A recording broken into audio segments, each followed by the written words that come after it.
God calls your church a whore. A whore. See, the problem ain't me. The problem is not me at all. But this is in Revelation 17. And there came one of the seven angels which had the seven vials, and talked with me, saying unto me, Come hither, I will show unto thee the judgment of the great whore that sitteth upon many waters, with whom the kings of the earth have committed fornication, and the inhabitants of the earth have been made drunk with the wine of her fornication. So she carried me away in the spirit into the wilderness, and I saw a woman sit upon a scarlet colored beast, full of names and blasphemy, having 7 heads and 10 horns. And the woman was arrayed in purple and scarlet color, and decked with gold and precious stones and pearls, having a golden cup in her hand, full of abominations and filthiness of her fornication. And upon her forehead was a name written, Mystery Babylon the Great, the mother of harlots and abominations of the earth. So, church called it a whore. Now I'm just going to pause for a second because I want to read you something else.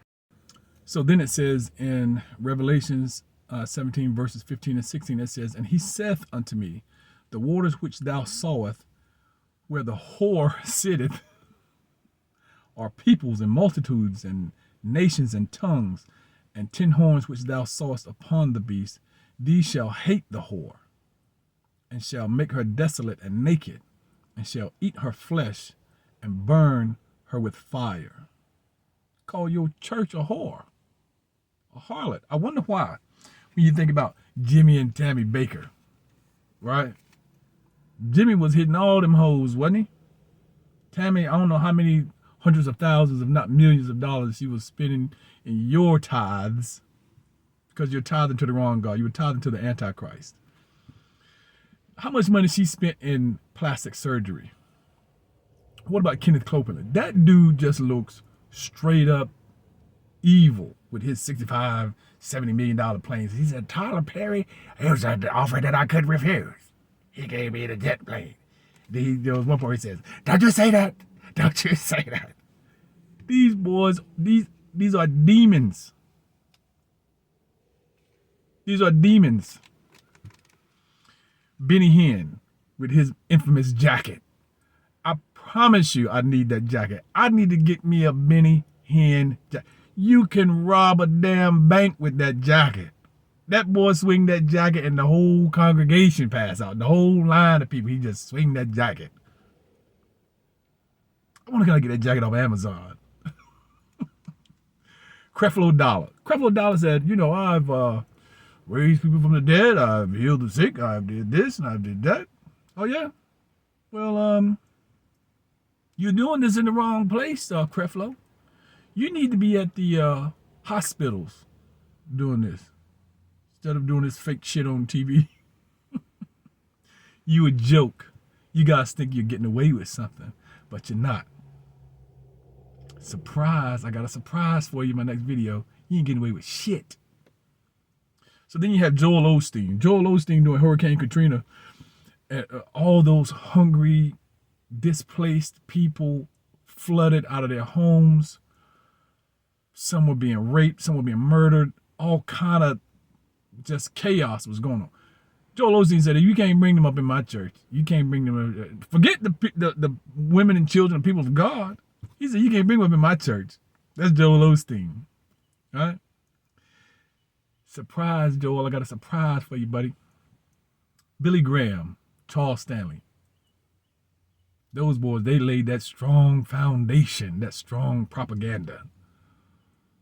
Have you think that God is something outside? Oh, they play with that heart chakra. They play with your emotions, and they sound so sincere. But as Dr. Martin Luther King says, there is nothing more dangerous than sincere ignorance and conscientious stupidity. Now, King ended up eating those words before he died. I'll explain that in another video. Then you have the power bottom pastor T.D. Jakes, who was swallowed. He was swallowed up. Boy, the church is a whore. I didn't say it. The problem ain't with me. The problem that you have is with the Bible. It is not with me.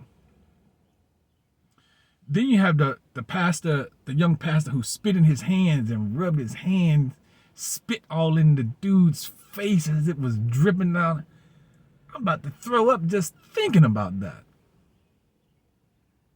That's disgusting. The church is a whore.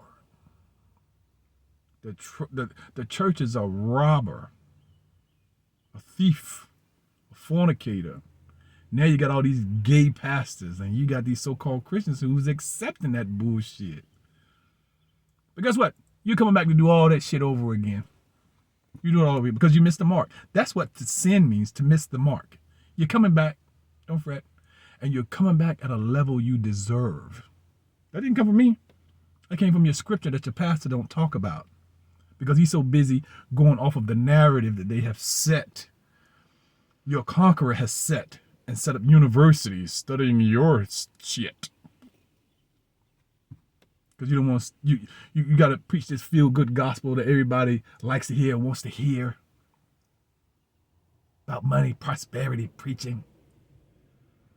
Then you have Eddie Long with his boyfriend. If you had laid hands on, he's performing miracles. It's like T.J. Jakes performing fake-ass miracles after his little scandal. Get out of here. And then who was the pastor, that young pastor who said, the only one that I want to see butt naked on that cross is Jesus. He didn't even say Jesus. He said butt naked and twerking on that cross is Jesus. Jesus, or something he said. Boy, y'all boys is wilding out here in these church streets. So I'm going to give you this other scripture right here. And so this is in Revelations 18. And after these things I saw another angel come down from heaven, having great power, and the earth was lightened with his glory. He cried mightily with a strong voice, saying, Babylon the great is fallen, and has become the habitation of devils. Ain't that a fact? Ain't that a fact? And the hold of every foul spirit, and a cage of every unclean and hateful bird. For all nations have drunk of the wine of the wrath of her fornication, and the kings of the earth have committed fornication with her. And the merchants of the earth are waxed rich. Ain't these boys make a lot of money off of that? I saw one dude where he won $1 million off a jury. He got robbed in church. Then I saw another video where a dude, he's talking about he's pissed off that the congregation wouldn't buy him a Movado watch. And he said, I feed you this knowledge. You guys, that's why you don't have anything right now. Y'all boys are wild. You've been sitting here listening to the Antichrist in church the whole entire time. All right, I'm going to finish this. And the merchants of the earth are waxed rich through the abundance of her delicacies. And I heard another voice from heaven saying, come out of her. He said, come out of that whore. Your church is a whore. This is Revelations 18, verse 4. Read all of that Revelations 18 because it gets better. I want to try to keep this video in under 10 minutes. But I'm going to finish reading this verse right here. And I heard another voice from heaven saying, come out of her, my people, that ye be not partakers of her sins, and that ye receive not of her plagues. For her sins have reached unto heaven, and God hath remembered her iniquities. Your church is a hoe.